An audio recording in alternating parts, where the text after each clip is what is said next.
Welcome to Infidelity Nest. Today, I want to share a story about unexpected moments, emotional closeness, and the delicate threads that connect us to those we love. Life is unpredictable, and sometimes the quietest evenings reveal the deepest truths. My name is Elise, and I'm 44 years old. For over 2 decades, I've been a single mother, raising my son Lenny on my own. He's now 22, and the bond we share is unshakable. We've navigated challenges, celebrated victories, and comforted each other during hard times. But even in the closest relationships, life can surprise you. One evening, Lenny came home looking exhausted. His eyes were heavy, his movements slow. "Mom, I'm not feeling well," he said, his voice tinged with weariness. He had been working long hours while keeping up with his studies, and the weight of responsibility was clear in his posture. The night was cold, the kind of chill that creeps into your bones. I told him he could rest on my bed, and I draped a thick blanket over him, hoping to provide warmth and comfort.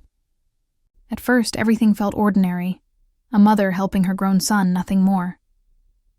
As I sat beside him, I noticed the quiet shift in the room. The night was still, almost too still, and the soft glow of the lamp cast gentle shadows across his face. I could hear the slow rhythm of his breathing and feel the presence of someone I loved deeply. There was a profound, almost tangible sense of connection in the silence. We didn't speak at first. I simply sat there, letting the quiet fill the room. My heart beat steadily, matching the calmness of the night. It was in that stillness that I realized how rare and fragile these moments are. Moments of trust, comfort, and shared understanding. Over time, Lenny relaxed, leaning back into the blanket, and I felt a wave of gratitude for the closeness we shared. We talked quietly about his day, his studies, his friends, and his ambitions. The conversation flowed easily, and for the first time in weeks, Lenny seemed truly at peace. Then, as if sensing the shift in the atmosphere, Lenny's expression changed. He looked at me with an intensity I hadn't seen in years, a mix of gratitude, concern, and unspoken emotions. I realized that as parents and children, we sometimes hold back our feelings, afraid to burden the other person, yet longing to be understood. "Mom," he said softly, "I really appreciate everything you do for me. I don't say it enough." Hearing those words, I felt a warmth in my chest that had nothing to do with the blanket. I reached out, placing a gentle hand on his shoulder. "Lenny, you don't have to thank me. You've grown into an incredible young man, and I'm proud of you every single day," I replied, my voice steady but filled with emotion. The room felt lighter after that. The tension, the unspoken stress, the exhaustion, all seemed to fade into the background. And yet, I could sense the undercurrent of complexity in our relationship. It wasn't uncomfortable, it was real. We were 2 people who had shared a lifetime together, navigating change, growth, and the inevitable moments of misunderstanding. Just as we began to relax fully, the doorbell rang. The sharp sound cut through the intimacy of the evening, reminding us of the world beyond the walls of our home. I rose quickly, smoothing the blanket over Lenny, and opened the door to see our neighbor, Mark. "Hi, Elise.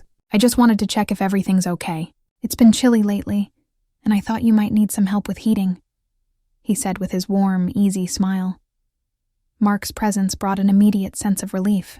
He was calm, dependable, and kind, a reminder that not all interruptions are unwelcome. "Thanks, Mark. That's very thoughtful," I said, smiling more genuinely now.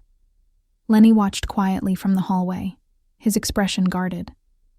I noticed a flicker of curiosity in his eyes, a subtle reminder that even the simplest interactions can stir complex emotions. Mark stepped inside, checking the heating system and chatting casually, but my attention kept drifting back to Lenny. I realized that even in the presence of others, our shared history and emotional bond remained central. After Mark left, the quiet settled once more. Lenny and I sat together, the air charged with unspoken thoughts. I knew that sometimes closeness brings clarity, but it can also highlight the emotions we've avoided facing. "Mom," Lenny said after a long pause, "I feel like I haven't really talked to you in a long time." "Not really. I don't want to upset you, but I need to share things I've been holding in." I nodded, understanding the weight behind his words. I'm listening, Lenny. Whatever it is, you can tell me. We'll work through it together. And so we did. For hours, we shared stories, fears, and aspirations. The room was filled with laughter, quiet reflections, and moments of understanding that didn't need words. I realized that the deepest bonds aren't about perfection. They're about showing up for each other, day after day, and being willing to face the uncomfortable, the messy, and the complicated. By the end of the evening, Lenny seemed lighter, more at peace. And I did too. The warmth we shared wasn't fleeting. It was built on years of trust, care, and unwavering support. That night, I was reminded that love doesn't always need dramatic gestures. Sometimes it's simply being present, listening, and holding space for someone else's feelings. Life is unpredictable, yes. But it's in these small, quiet moments, the laughter, the shared silences, the gentle reassurances, that we truly find connection, healing, and hope. No matter the challenges ahead, I knew one thing for certain: we would face them together, as mother and son, bound by love, trust, and a shared history that could never be undone.